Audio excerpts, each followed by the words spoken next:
I'm Dr. Orion Taraban, and this is PsycHacks, Better Living Through Psychology. And the topic of today's short talk is you don't need money to get women.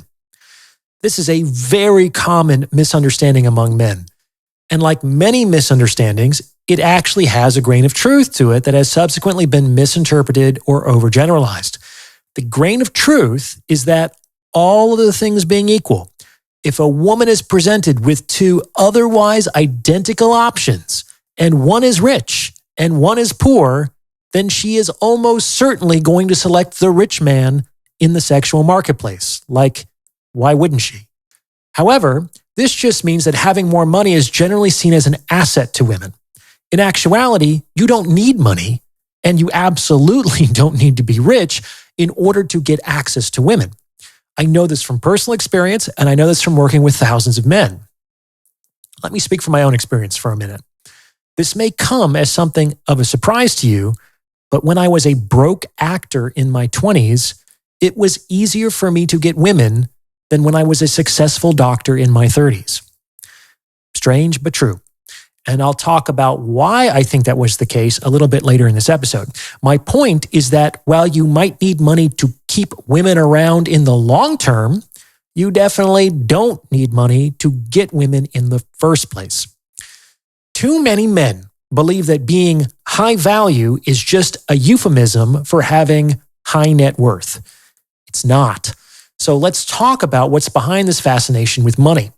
I made an episode a while back called Beware of Attraction Proxies that you might want to check out if you haven't already. Attraction proxies are things that we hope will do the work of attracting people in lieu of actually doing the work of attracting people. For some guys, an attraction proxy is a six-pack. They think, oh, I just need to get a six-pack, and women are just going to start throwing themselves at me. No, that's not how it works. For other guys, it's a fancy car, and they think once they see my ride, they're just going to be lining up, man. And that's also not how it works. Like, a man could literally be earning an 8-figure income, and some women are simply not going to care. And the women who do care, simply as a consequence of that piece of information, are also probably not the women that man is going to want to have to deal with. The point is that these things are not the silver bullet that many men hope they will be. Every month, I'm telling you, I work with guys who fly private and own super yachts who are looking for advice on how to get laid. I guarantee that there is an unemployed, broke dude living in his parents' basement who is smashing tonight. I guarantee that that is happening somewhere. And that means that there is a woman out there who is willing to look past all of those things because he gives her other things. And these other things actually are instrumentally related to getting laid. Now, there are 3 things that help a guy get women. Any one will work, but if you have all 3, even better. And the good news is that none of them will cost you a dime. Let's go through them. Thing number 1 is confidence. Confidence is the consistent felt experience of success. So it's easier to be authentically confident with women once you've enjoyed a sufficient amount of success with women. Until you reach that point, however, it's possible to be like psychotically confident. It's psychotic because it's not really predicated on reality-based evidence. And it kind of requires that you turn off a part of your mind that, say, remembers all your past failures or imagines all the way things could go wrong.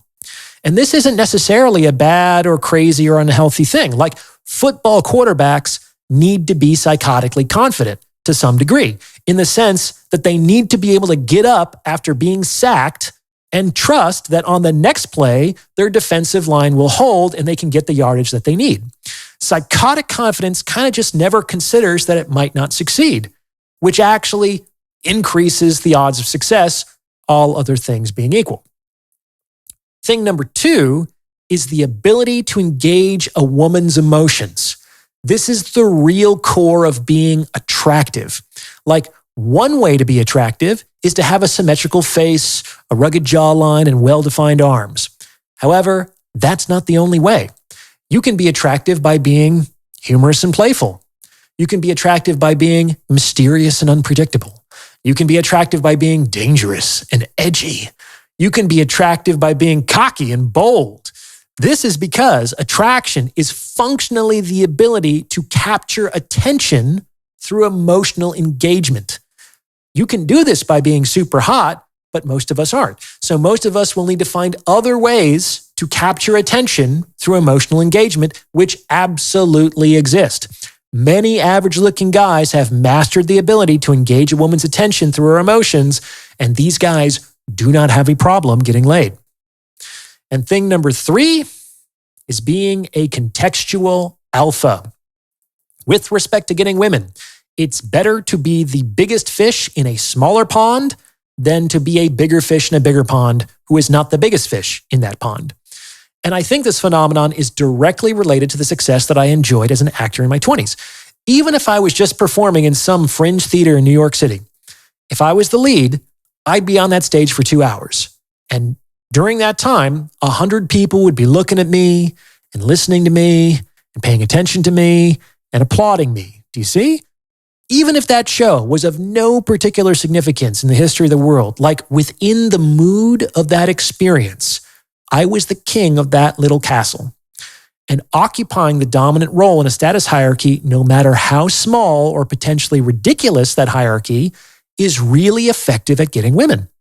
This means that even if you're a small-time musician playing to 8 people in a dive bar on a Tuesday, or you're the guy that gets everyone together for a Magic the Gathering tournament, or you're hosting a local event on investment strategy, you can occupy the highest rung on a ladder, almost irrespective of who you are. That said, you might have to build the ladder beneath you. Okay? But expending that effort will make it more likely that the resultant social structure serves your best interests, won't it? These 3 things, confidence, the ability to engage a woman's emotions, and being a contextual alpha, are what actually get men laid. They are not proxies. They directly solve the problem. And the more you exercise these solutions, the more you'll realize that the belief that all women just want relationships is wrong. Like, that's a myth. There are plenty of women who just want to smash. There are plenty of women who just want to have fun. However, they're only going to show you that side of themselves if they're attracted to you. That is, if you're able to capture their attention through emotional engagement. Cars, money, a six-pack won't help you if you cannot do this. However, if you can do this, you don't need the other things. So if you're a man looking to expand his sexual optionality, I would highly encourage you to learn these things rather than spend a lot of time, energy, and money trying to create indirect and ultimately ineffective solutions to the problem of access. Hopefully that clears a few things up. What do you think? Does this fit with your own experience? Let me know in the comments below. And if you've gotten this far, you might as well like this episode and subscribe to this channel. You may also consider becoming a channel member with perks like the priority review of comments or booking a paid consultation. As always, thank you for listening.